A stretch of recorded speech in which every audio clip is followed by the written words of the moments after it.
안녕하세요. 요한계시록 17장 1절에서 2절 말씀입니다.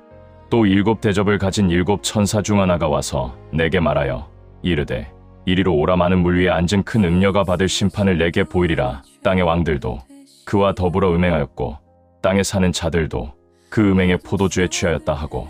요한계시록 14장 4절과 8절 말씀입니다. 이 사람들은 여자와 더불어 더럽히지 아니하고 정결한 자라. 어린 양이 어디로 인도하든지 따라가는 자며 사람 가운데서 속량함을 받아 처음 익은 열매로 하나님과 어린 양에게 속한 자들이니. 또 다른 천사 곧 둘째가 그 뒤를 따라 말하되 무너졌도다 무너졌도다. 큰 성 바벨론이여 모든 나라에게 그의 음행으로 말미암아 진노의 포도주를 먹던 자로다. 이어서 베드로전서 1장 19절 말씀입니다. 오직 흠 없고 점 없는 어린 양 같은 그리스도의 보배로운 피로 된 것이니라. 요한계시록 6장 5절 말씀입니다. 셋째 인을 떼실 때에 내가 들으니 셋째 생물이 말하되 오라 하기로 내가 보니 검은 말이 나오는데 그 탄 자가 손에 저울을 가졌더라. 그리고 예레미야 애가 4장 8절 말씀입니다. 이제는 그 얼굴이 숯보다 검고 그 가죽이 뼈에 붙어 막대기같이 말랐으니 거리에서 알 사람이 없도다. 우리는 겉으로 볼 때 흰 양, 흰 염소 같습니다. 우리의 모습이 겉으로 볼 때 크리스천인 것 같다는 것입니다. 그러나 우리 심령 속에는 아직도 드러나 있지 않은 가려져 있는 짐승들이 있다는 것입니다.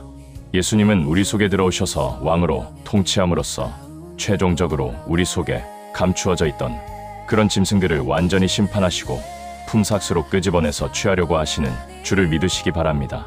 그런 다음에야 우리는 그리스도의 온전한 신부로서 그리스도의 자녀를 생산하는 선한 일꾼이 될 수 있습니다. 시편 133편에 보면 우리가 선한 일꾼으로 세워진 다음에야 영생에 이르게 된다고 말씀하고 있습니다. 이 모든 과정을 시편 133편에서 마치 결론을 내리듯 증거하고 있습니다. 시편 133장 1절에서 3절 말씀입니다. 보라, 형제가 연합하여 동거함이 어찌 그리 선하고 아름다운고 머리에 있는 보배로운 기름이 수염 곧 아론의 수염에 흘러서 그의 옷깃까지 내림같고 헐몬의 이슬이 시온의 산들에 내림같도다. 거기서 여호와께서 복을 명하셨나니 곧 영생이로다. 예수님의 십자가 사역이 우리에게 이루어지면 형제가 되고 그 다음 그의 진리의 말씀과 연합하여 아내로 동거하게 됩니다. 그리고 우리 속에 숨겨진 짐승이 완전히 사라져갑니다. 그러면 우리는 선한 자가 됩니다. 이것이 시편 133편입니다. 보라, 형제가 연합하여 동거함이 어찌 그리 선하고 아름다운고 거기서 여호와께서 복을 명령하셨나니 곧 영생이로다. 따라서 우리가 영생에 이르기까지 그리스도의 7단계 사역, 즉 3중직을 통과하고 성취되어야 하는 것입니다. 지금 우리는 통합적으로 성경을 보고 있습니다. 성경에서 선을 다른 말로 등불을 밝히는 것이라고 말합니다. 로마서 12장부터 13장은 선에 대해서 정리하고 있습니다.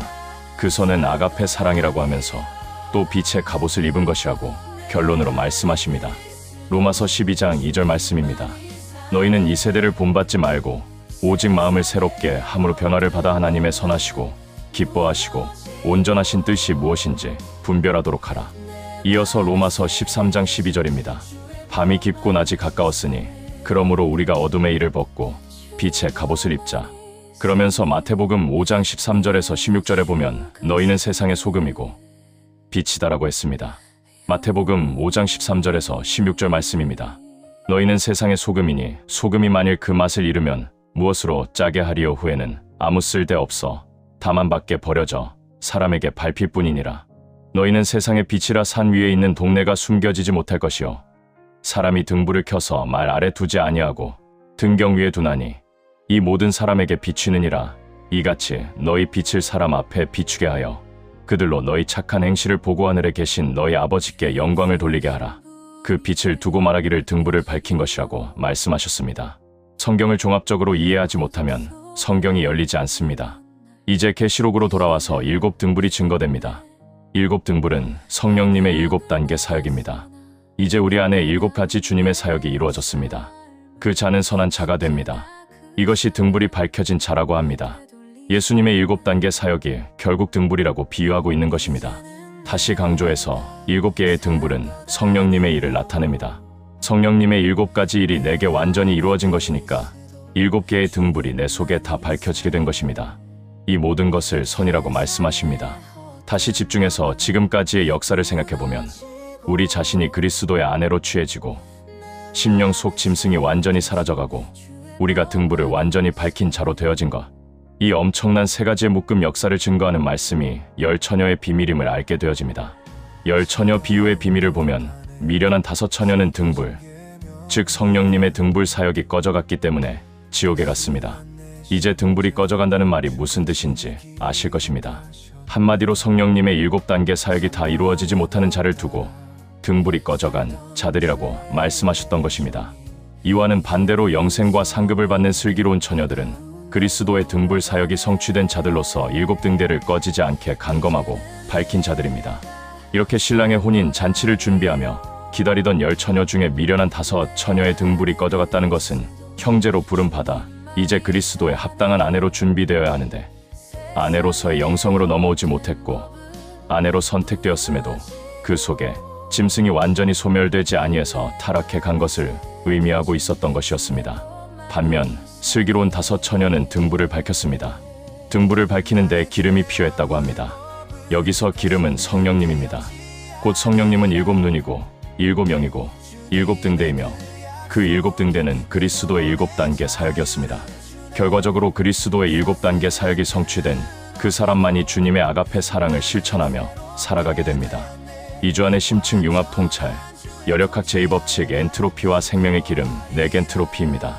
우주 물리학의 거대한 근본 법칙인 열역학 제2법칙, 즉 엔트로피 법칙에 따르면 에너지가 지속적으로 공급되지 않는 모든 닫힌 공간 시스템은 필연적으로 무질서도가 극대화되며 스스로 붕괴하고 소멸해 갑니다. 미련한 다섯 처녀의 램프에서 등불이 꺼져간 것은 단순한 부주의가 아니라 성령의 무한한 에너지, 즉 기름 공급이 차단되어 발생한 영적 엔트로피, 죽음 현상입니다. 반면 슬기로운 다섯 처녀는 십자가부터 통치까지 이어지는 그리스도의 7단계 사역과 온전히 연합함으로써 생명과 절대 질서, 즉 네겐트로피를 무한히 공급받는 영혼의 시스템을 완성한 자들입니다. 성령의 기름 부으심이 내면에 쉼 없이 부어질 때 비로소 우리는 대환난에 짙은 어둠을 깨뜨리고 세상을 밝히는 구원의 등불로 영원히 타오를 수 있습니다. 지금까지 살펴본 말씀을 통합적으로 정리해보면 열 처녀 비유, 예수님의 7단계 사역, 성막에 등장하는 7등대들이 한눈에 들어오게 됩니다. 더 나아가 우리는 열 처녀 비유의 비밀조차도 그리스도의 7단계 사역과 깊이 연관되어 있다는 사실까지 알게 되었습니다. 다시 계시록 22장 14절을 보면 미련한 다섯 처녀와 같은 존재들은 등불이 꺼져갔고 그들은 계시록 16장 15절의 증거대로 결국 옷이 더러워지게 되었습니다. 계시록 16장 15절을 살펴보겠습니다. 요한계시록 16장 15절 말씀입니다. 보라, 내가 도둑같이 오리니 누구든지 깨어 자기 옷을 지켜 벌거벗고 다니지 아니하며 자기의 부끄러움을 보이지 아니하는 자가 복이 있도다. 본문은 자기 옷을 지키라고 하였습니다. 미련한 다섯 처녀는 등불이 꺼져간 결과 옷을 지키지 못한 자로 결론이 난 것입니다. 이어서 계시록 19장 7절에서 9절입니다. 요한계시록 19장 7절에서 9절 말씀입니다. 우리가 즐거워하고 크게 기뻐하여 그에게 영광을 돌릴 새 어린 양의 혼인 기약이 이르렀고 그의 아내가 자신을 준비하였으므로 그에게 허락하사 빛나고 깨끗한 세마포 옷을 입게 하셨은즉 이 세마포 옷은 성도들의 옳은 행실이로다 하더라. 천사가 내게 말하기를 기록하라. 어린 양의 혼인 잔치에 청함을 받은 자들이 복이 있도다 하고 또 내게 말하되 이것은 하나님의 참되신 말씀이라 하더라. 7절 열 처녀 비유에서처럼 예수님은 혼인 잔치를 하시러 오십니다. 그의 아내가 자신을 준비하였으므로 이것이 열 처녀들 중에서 슬기로운 다섯 처녀입니다.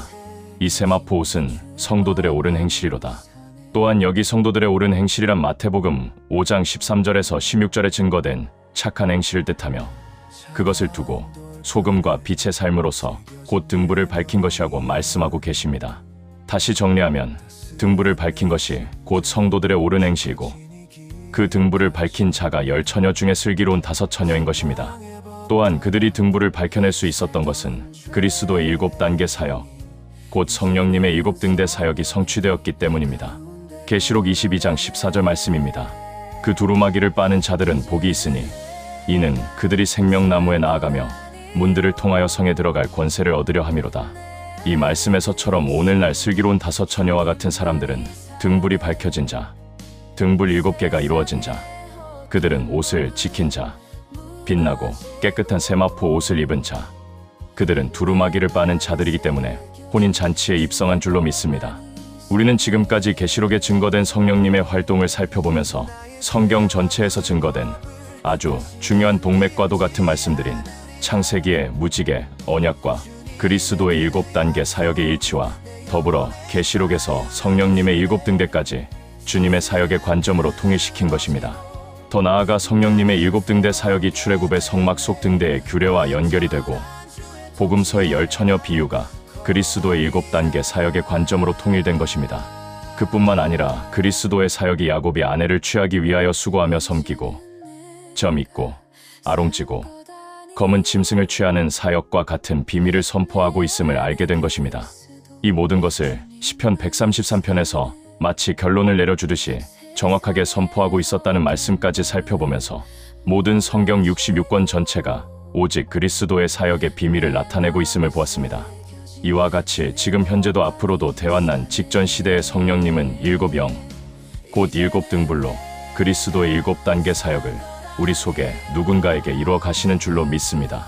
이러한 그리스도의 7단계 사역, 성령님의 7등대 사역이 여러분 모두에게 이루어져서 등불을 밝힌 자가 되시고 영생 상급을 누리시기를 바랍니다.